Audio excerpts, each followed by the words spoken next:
Hi, and welcome to the Rare Business Podcast. My name is Adrian Swinsko, and I'm a consultant, advisor, researcher, and writer on all things related to customer service and customer experience.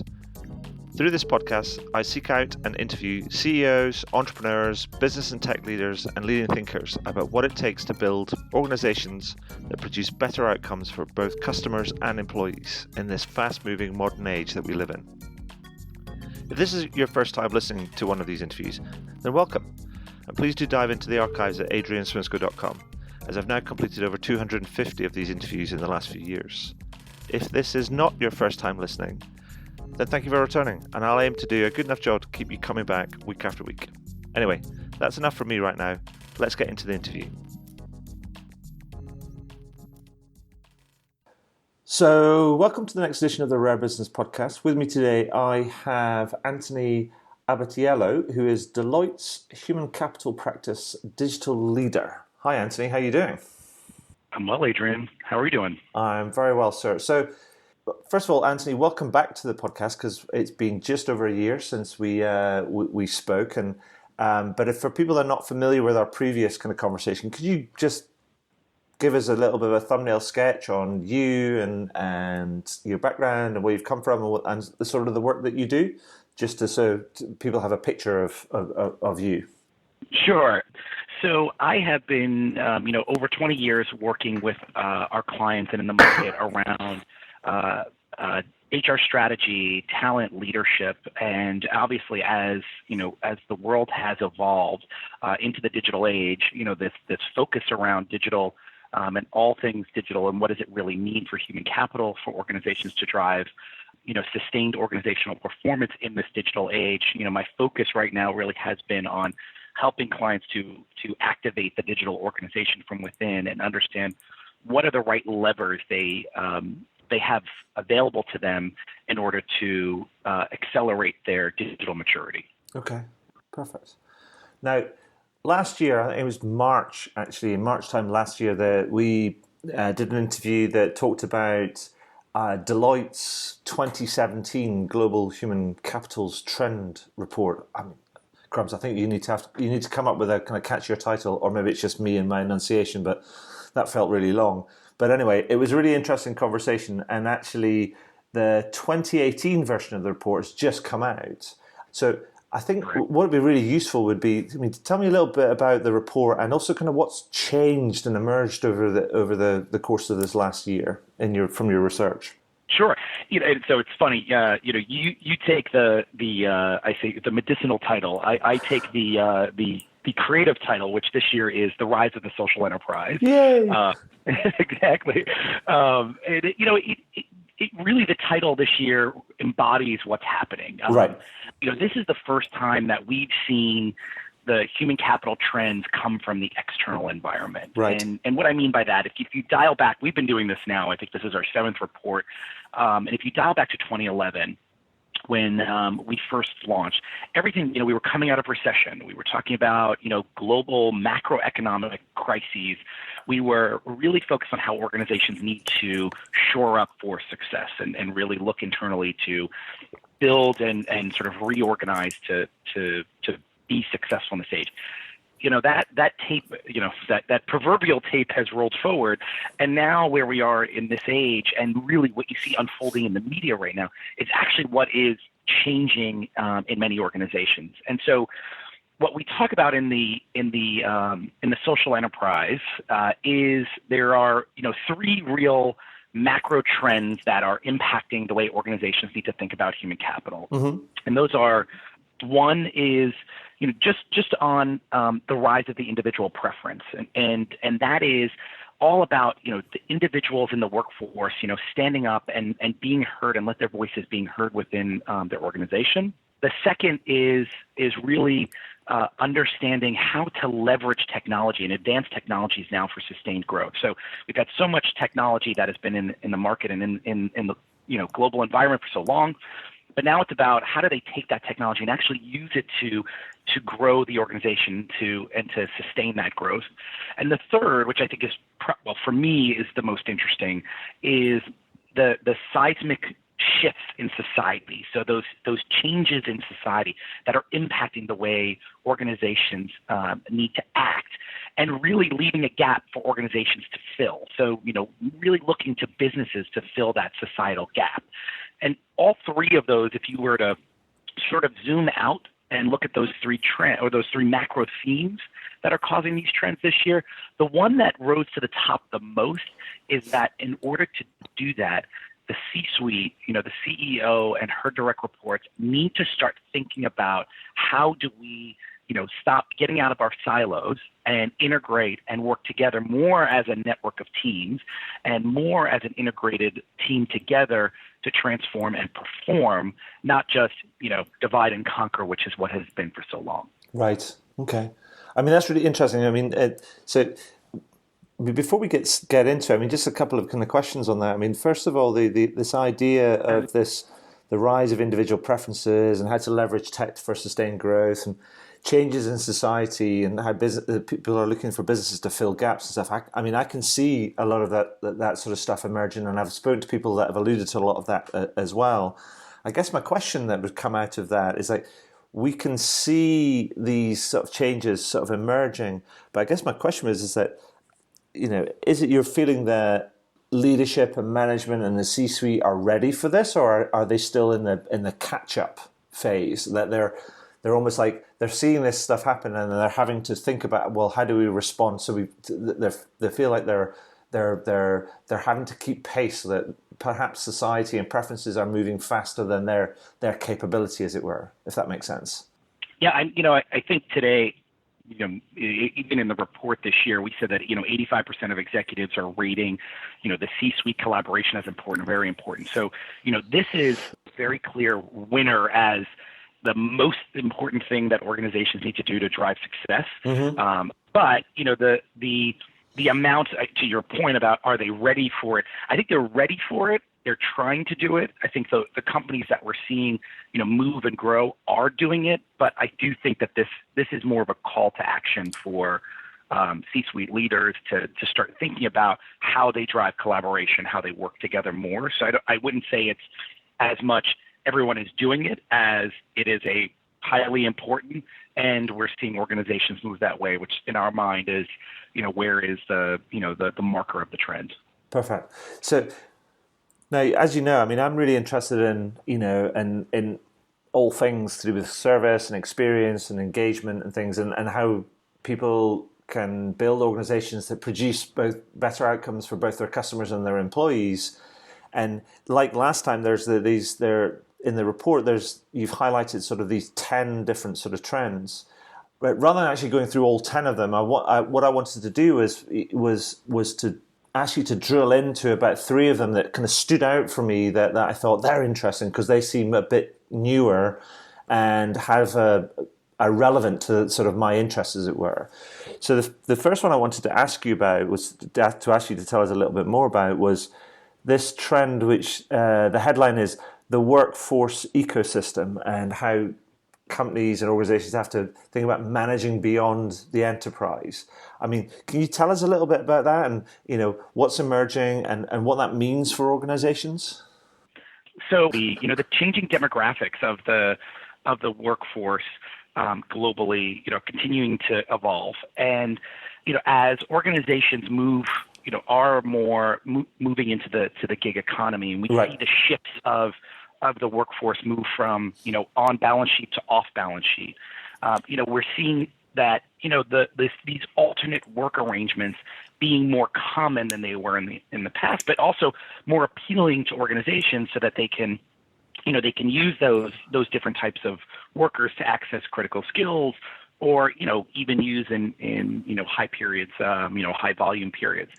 What's happening, though, is that it's changed the way that organizations need to engage, to attract, and to manage these workers of all types. Right. And really the big thing about that is, when you look at, organizations where they're, looking to increase, almost every organization that in every sector that were part of our study this year, everyone is planning for, an increase, over 20% increase in contractors, freelancers, gigs, and crowd, right? Right. And what that means now to your question about the ecosystem is that we have to start thinking about this broad workforce ecosystem as our workforce, which means I have to now start thinking about how do I reward, how do I manage performance, how do I engage with workers who are not my salaried or payrolled employees, which is a very different approach. Most organizations are,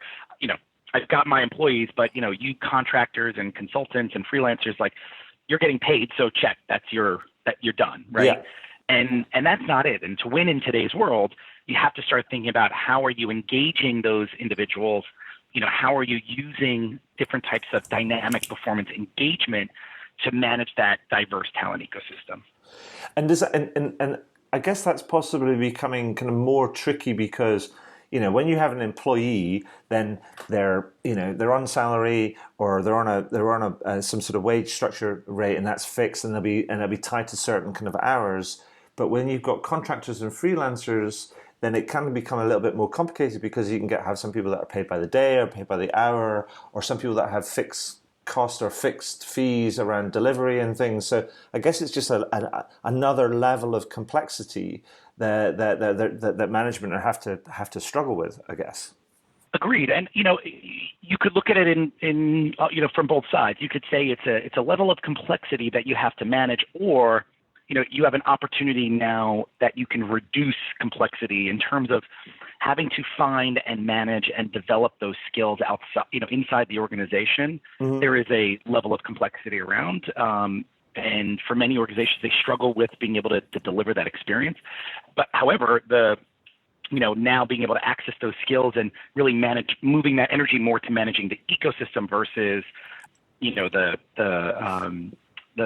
arrangement, the employee arrangement alone, mm-hmm. is actually starting to, feel that they can access and develop that talent. But to your point, yes, it does take effort, and it has to be something that organizations are consciously managing versus just thinking about it as widgets that we continue to hire and manage as a procurement exercise. Sure. It has to be more of back to the C-suite collaboration, a coordinated effort between technology, HR, procurement, legal all together, so we can write the right arrangements and we can get those those workers and access to those skills.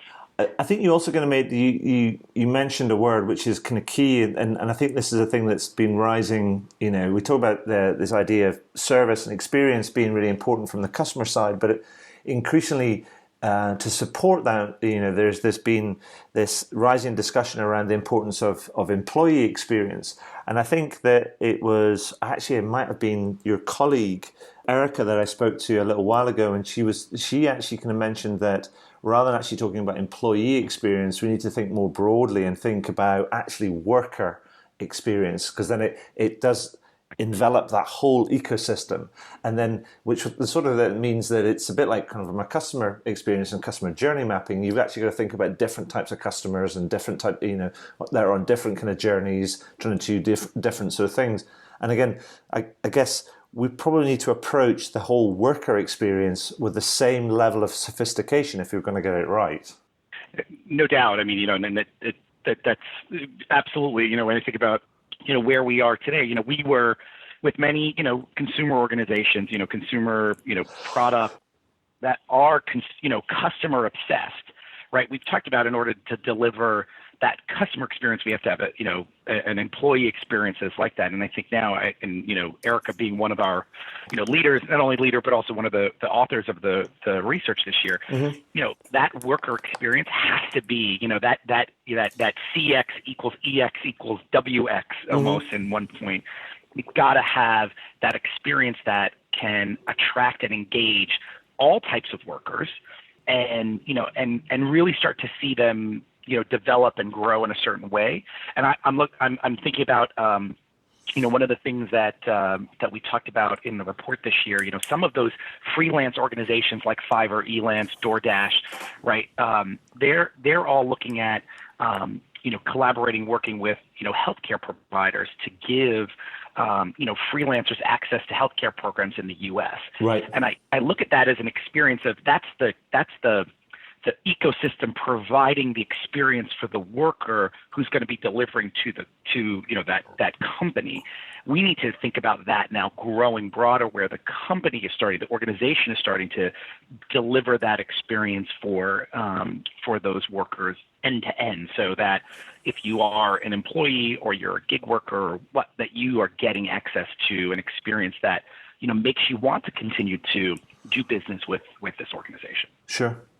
So let's park that one for now, and let's move on to another trend that stood out for me, and that one was, I think, it sort of goes back to the broader headline of the report, and the trend was citizenship and social impact, and how society holds the mirror. Can you unpack that for us and tell us a little bit about what that means, or what you found, and what the big question, or what the challenge is going to be for organizations in order to respond to this rising trend? Yeah, so if we look, we've been looking at sort of the correlation with the Edelman Trust and the trust in organizations decreasing, and the trust in government obviously decreasing as well.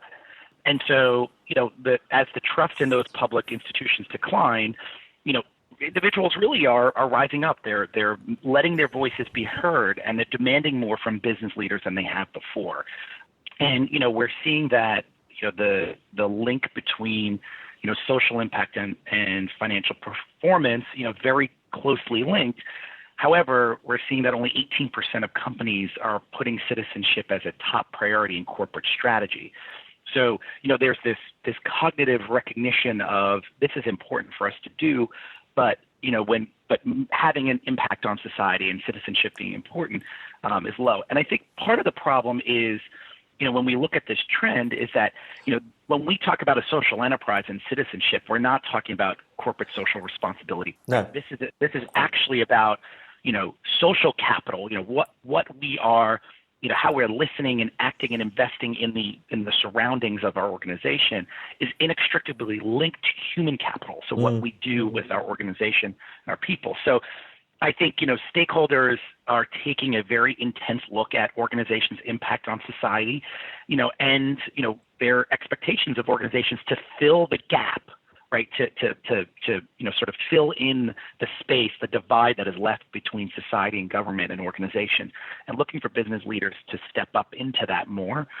I think, organizations today are looking now that are, really focused on this, are making citizenship and being a good citizen a core part of their strategy and identity. And if you look out, if you just watch the news today, in every organization, you're continuing to see those different that play out on those organizations that are making an impact, that are taking a stand, and are linking their external image to who they are and their values as a company.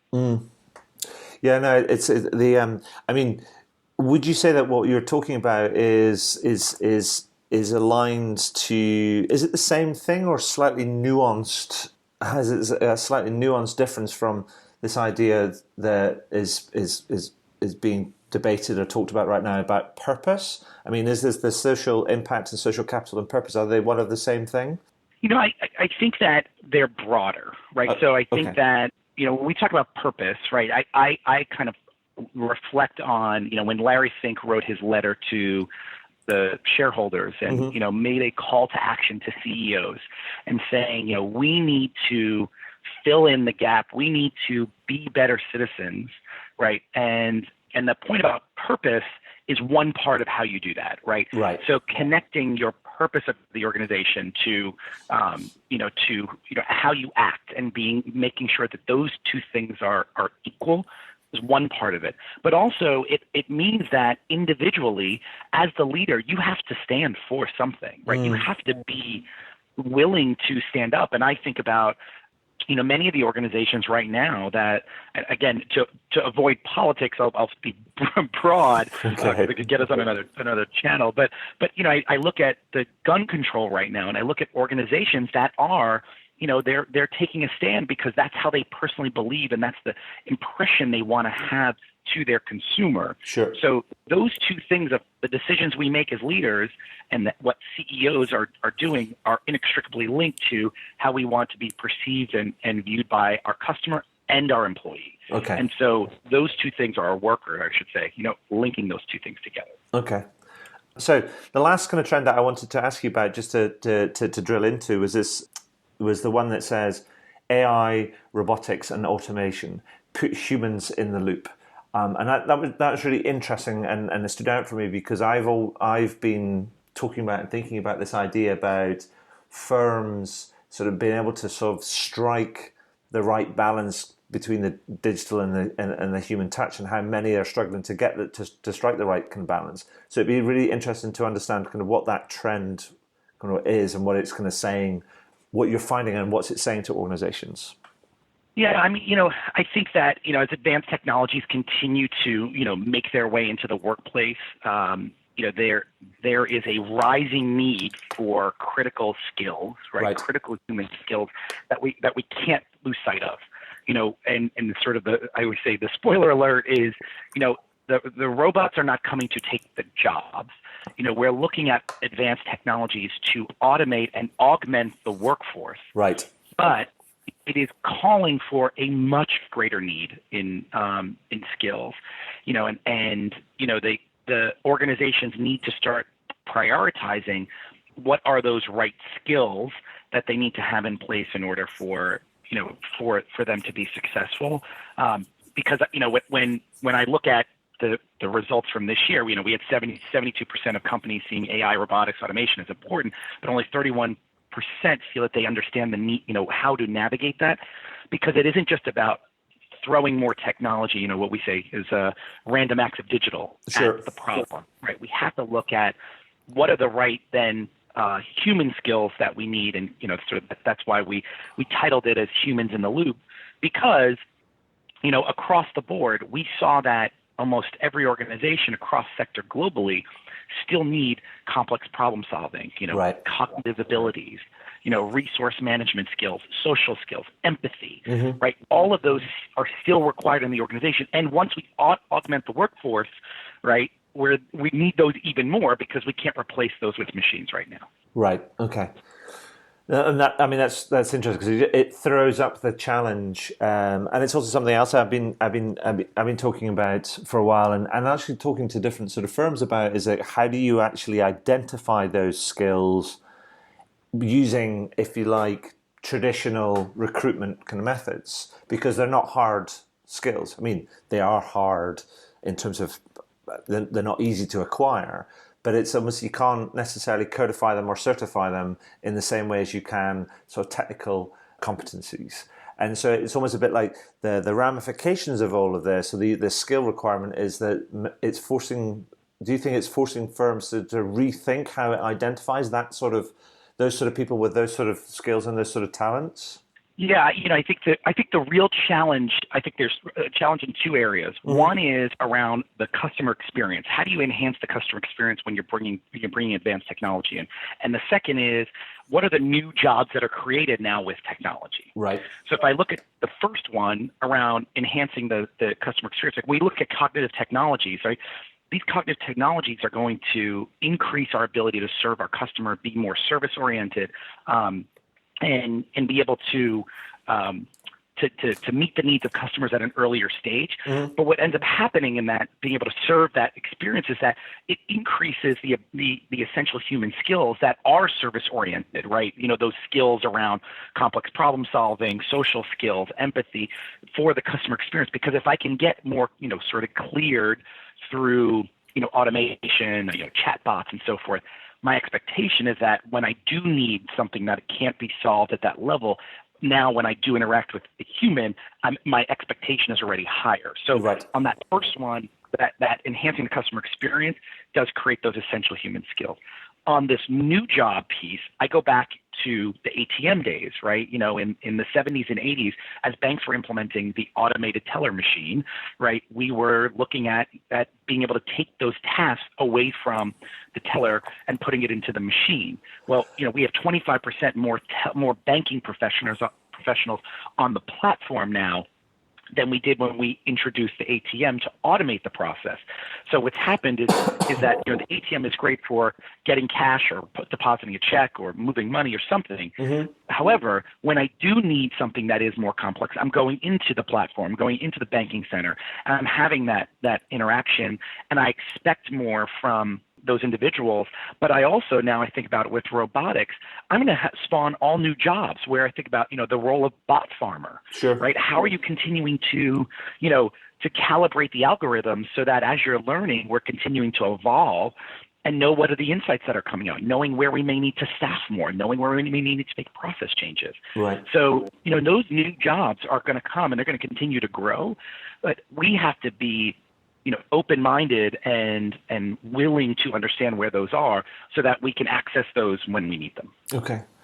So, Anthony, thank you for that. I mean, those are really three very interesting sort of trends that have come out of your research this year. I mean, are there, given the my area of interest around sort of service and experience engagement, those type of things, are there any other particular trends that you think actually these are interesting, standouts, relevant to the area of focus of this blog and this podcast? Yeah, there's two that I would suggest. One, I just think because of the nature of what where your blog is and what you talk about, just the trend around people data, and we call it how far it's too far. The opportunity and risk. Yeah. So how you balance the two of those. We interviewed McKesson in part of the report, and seeing that how do you manage the expectations of people and the risk that it could bring, but when it's done right, you become the pull of the organization, right? You get a pull, and other parts of the organization want to be part of that. I think the other piece is starting to look at the new career paths. We talk about the 21st century careers, but similarly, the way you're talking about service experience and customer experience is that how do we move to from career paths and career sort of ladders to experiences within the career, so that they, the listeners of your podcast can start thinking about what are the developmental experiences that they need for themselves and for their organizations that are going to be able to allow them to access new skills, perspectives, and individuals inside their organization and out. We're so quick to go out to the market and buy some more software engineers and buy more skills outside. But, there are a lot of organizations that we talked to this year that are using different types of, I think more innovative pathways and innovative journeys to allow the workforce that's there today to develop, many of the critical skills that they're going to need in the future. And so, finding those opportunities and really looking at how they can bring those new pathways or offer those new pathways within their organization so they can have, when they look at, augmented technology, when they look at new service experiences, when they look at new ways of doing business with the customer, that they will have access to, future skills and future-proofing the organization.